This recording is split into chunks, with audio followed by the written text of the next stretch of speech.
Assalamualaikum warahmatullahi wabarakatuh. Perkenalkan nama saya Wahyu Mulyadi Siregar dari kelas 5A dengan NPM 223510883. Kali ini saya akan menjelaskan hasil pembelajaran saya dari materi dari video minggu kelima dan docs dari React Native. Yang pertama saya akan menjelaskan introduction to React Native. Jadi React Native adalah framework untuk membuat aplikasi mobile menggunakan JavaScript dan React. Dokumentasi ini mencakup dasar-dasar komponen native dan contoh interaktif cocok untuk pengembang pemula dan hingga berpengalaman. React fundamental. Untuk maksimalkan penggunaan React Native, penting memahami dasar-dasar React seperti komponen, JSX, props, dan state. Contoh interaktif menggunakan kucing membantu pengguna memahami konsep tersebut. Core Component and Native Component. React Native memungkinkan pembuatan aplikasi Android dan iOS menggunakan komponen React. Framework ini menyediakan komponen native siap pakai dan mendukung pembuatan komponen native khusus sesuai kebutuhan aplikasi. Berdasarkan yang dari video Bapak yang jelaskan, belajar React Native eh, lebih baik dengan mencari React Native Roadmap di Google. Roadmap di situs Roadmap SH memberikan panduan lengkap untuk mempelajari dasar-dasar React Native. Jadi di roadmap tersebut terdapat struktur pembelajaran mencakup berbagai topik mulai dari pengenalan, pengaturan lingkungan hingga komponen inti seperti styling, networking, dan lainnya. Ada dua opsi untuk memulai proyek React Native menggunakan Expo atau React Native CLI.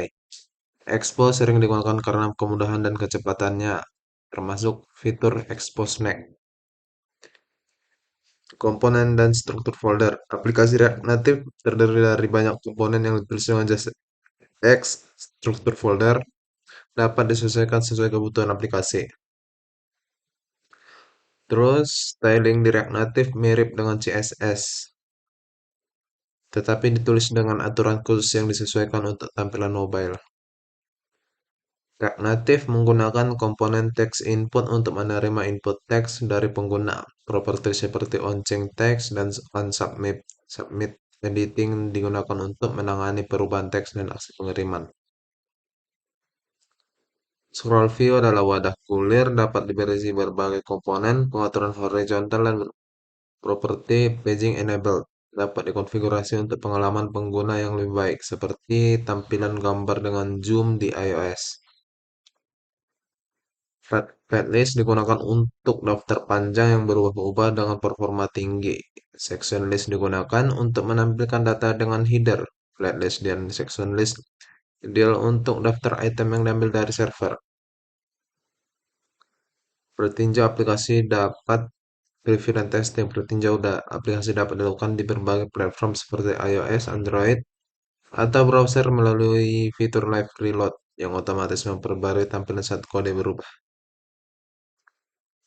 Ada beberapa common issues in React Native, beberapa masalah yang meliputi port metro yang digunakan, kesalahan penguncian NPM, masalah dengan Cocoa Pods, atau perintah shell tidak responsif.